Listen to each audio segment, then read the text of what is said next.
आज हम देखेंगे सुपर टेट 2019 का ओल्ड क्वेश्चन पेपर लाने का हमारा उद्देश्य है ताकि जो भी लोग नए हैं इस बार और ये first time super TET exam देंगे या तैयारी कर रहे हैं तो उन सभी के लिए ये वीडियो काफी हेल्पफुल रहेगा ताकि उस वीडियो के माध्यम से या ओल्ड क्वेश्चन पेपर के माध्यम से उन्हें ये पता चल पाए किस प्रकार के प्रश्न सुपर टेट में पूछे गए थे पिछली बार में और क्या इनके उत्तर होंगे। तो उत्तर के साथ हम इस पेपर को पूरा हल करने की यहाँ पर कोशिश करेंगे। तो आइए स्टार्ट करते हैं और देखते हैं सुपर टेट 2019 का क्वेश्चन पेपर। देखिए फर्स्ट क्वेश्चन है यहाँ पर कृदंत प्रत्यय किन शब्दों के साथ जुड़ते हैं। चार विकल्प आपके सामने हैं। संज्ञा सर्वनाम क्रिया अवयव। तो यहाँ पर पेपर में कुछ पुराने टिक भी लगे हैं क्योंकि पेपर जो है जिस बंदे ने सेंड किया है या जहां से भी हमें मिला है तो वहां से ऑलरेडी ये टिक लगे हुए हैं। तो आप उस बात पे ना जाइएगा, मैं भी यहाँ पर टिक लगाने की कोशिश करूंगा तो उसी उत्तर को आप सही मानिएगा। तो देखिए यहाँ पर इसका जो हमारा उत्तर होगा क्या होगा इस प्रश्न का, तो यहाँ पर जो क्रिया है ये बिल्कुल सही उत्तर होगा। ऑप्शन थर्ड जो है क्रिया।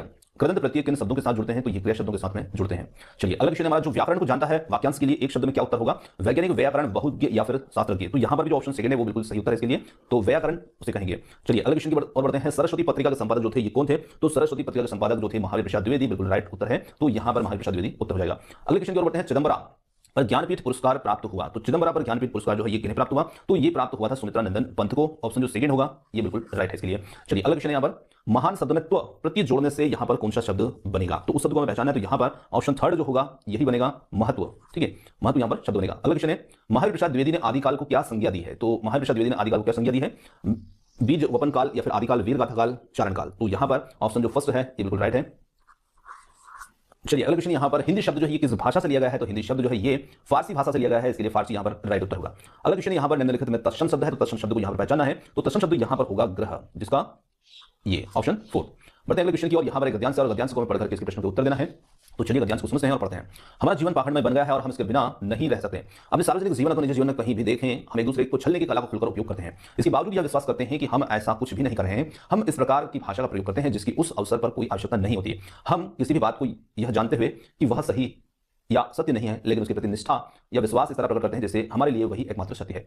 और हम सब यह इसलिए सरलता से कर लेते हैं क्योंकि आज पाखंड एवं दिखावा हमारे जीवन का एक अभिन्न अंग बन गया है और आज हम लोगों में से अधिकांश की स्थिति मुंह में कुछ और मन में कुछ और वाली बन गई है। तो चलिए बहुत अच्छा यहाँ पर गद्यांश था और इसी से संबंधित प्रश्नों को देखते हैं। हमने जीवन का अभिन्न अंग किसे बना लिया है, तो हमारे जो पैसेज के अनुसार हमें उत्तर को देखना है, तो बिल्कुल हमने यहाँ पर पाखंड और जो दिखावा है उसी को अपना अभिन्न अंग बना लिया है। ऑप्शन सेकंड होगा उत्तर। चलिए छलने की कला का हम किस प्रकार उपयोग करते हैं, तो छलने की जो कला है उसका हम उपयोग करते हैं खुलकर उपयोग करते हैं। गद्यांश के अनुसार हमें उत्तर को देना है, तो यहाँ पर उत्तर हो जाएगा खुलकर। चलिए आगे बढ़ते हैं अगले क्वेश्चन की ओर। अगला क्वेश्चन हमारा यहाँ पर है इस और। ठीक है, बीती विभावरी जागरी अंबर पनघट में डूबो रही, तारा घट उषा नागरी उपयुक्त पंक्ति में अलंकार कौन सा है, तो यहाँ पर हमारा जो अलंकार होगा वो होगा इसमें रूपक अलंकार, जिसपे ऑलरेडी हमने टिक लगा दिया है। ठीक है, ये रूपक अलंकार। बढ़ते हैं अगले क्वेश्चन की ओर। अगला क्वेश्चन यहाँ पर जदपि सुजाति सुलक्षणी सुब्रन सरस सुव्रत भूषण बिनु न विराजई कविता बनिता मित, तो यहाँ पर इसके लिए जो सही उत्तर है वो फर्स्ट वाला होगा। ये पंक्तियां जो है ये केशवदास कवि की हैं। चलिए तो यहाँ पर केशवदास हमारा उत्तर हो जाएगा फर्स्ट वाला। अगला क्वेश्चन यहाँ पर निम्नलिखित में से कौन सा शब्द सरस्वती का पर्याय नहीं है, तो सरस्वती का जो पर्याय नहीं होगा वो यहाँ पर होगा जाह्नवी। ठीक है, तो ऑप्शन फोर सॉरी ये गलत हो गया। ये फोर्थ वाला जो होगा ये हमारा राइट होगा। वीणा पानी जो है ये तो सरस्वती का पर्याय होता है। चलिए ये गलत है ना। ठीक है, अगले क्वेश्चन की ओर बढ़ते हैं।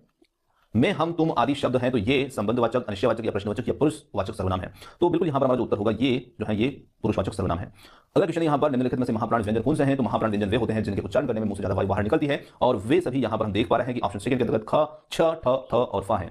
चलिए अगले क्वेश्चन की ओर बढ़ते हैं। अगला क्वेश्चन हमारा जो होगा वो है जब प्रथम शब्द संख्यावाची और द्वितीय शब्द संज्ञा हो तो कौन सा समास होता है, तो जब प्रथम पद संख्यावाची और द्वितीय पद संज्ञा होता है तो वहां पर हम जानते हैं कि द्विगु समास होता है। ठीक है, तो इसके लिए जो द्विगु समास है वो बिल्कुल राइट उत्तर होगा। अगला क्वेश्चन यहाँ पर तुम मानसहीन, तुम रक्तहीन, है अस्थि शेष, तुम अस्थिहीन, तुम शुद्ध बुद्ध आत्मा केवल, है चिर पुराण, है चिर नवीन, उपरोक्त पंक्तियों में यहाँ पर कौन सा अलंकार जो है ये प्रयुक्त हुआ है, तो यहाँ पर हम पहचानना इसमें अलंकार, तो यहाँ पर जो अलंकार होगा इसमें वो है विरोधाभास अलंकार। ठीक है, तो इसके लिए ऑप्शन फर्स्ट होगा उत्तर विरोधाभास अलंकार। चलिए अगले क्वेश्चन यहाँ पर निम्नलिखित में से कौन सा यहाँ पर योजक चिन्ह है, तो योजक चिन्ह के लिए हम कह सकते हैं कि यहाँ पर ऑप्शन जो थर्ड है वो राइट है, जिसमें योजक चिन्ह हम इस प्रकार दो शब्दों को आपस में जोड़ने में इसका प्रयोग करते हैं।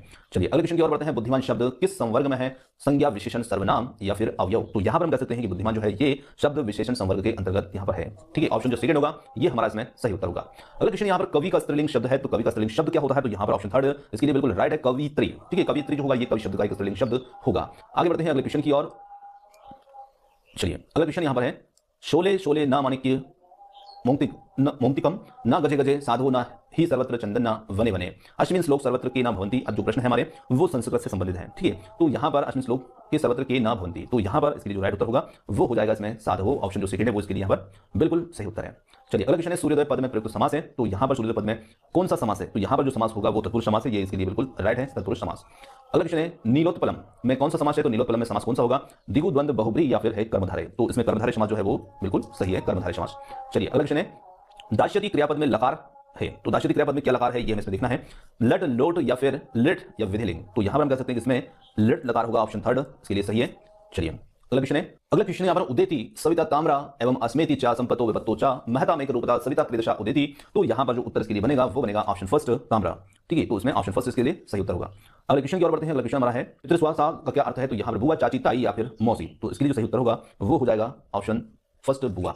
गम धातु लिट लकार मध्यम पुरुष बहुवचन का रूप है, तो यहां पर इसके लिए जो बहुवचन का रूप होगा ये कौन सा होगा? तो इसमें ऑप्शन थर्ड जो होगा ये राइट उत्तर होगा, गमिष्यथा। चलिए गमिष्यत। अगला क्वेश्चन है माहेश्वर सूत्रों की संख्या जो है ये कितनी है? तो माहेश्वर सूत्रों की जो संख्या होती है वो 14 होती है, ऑप्शन फर्स्ट इसके लिए बिल्कुल राइट उत्तर है। चलिए अगला क्वेश्चन यहाँ पर गा, गा पद में विभक्ति वचन है, तो गा पद में विभक्ति वचन कौन सा है ये हमें इसमें पहचानना है, प्रथमा, द्वितीय या पंचमी या फिर सप्तमी। तो यहां पर इसके लिए जो उत्तर बनेगा ये बनता है ऑप्शन सेकंड, द्वितीय बनेगी इसके अंदर विभक्ति। चलिए इसमें ये विभक्ति होगी द्वितीय। अगला क्वेश्चन यहाँ पर हसंती पद में प्रत्यय है, तो हसंती पद में कौन सा प्रत्यय है? तीन प्रत्यय, प्रत्यय जिसे कत भी बोलते हैं, कृत प्रत्यय या श्रुत या फिर ल्यूट प्रत्यय। तो यहां पर जो होगा श्रुत प्रत्यय होगा, ऑप्शन थर्ड जो होगा इसके लिए सही उत्तर होगा हसंती में।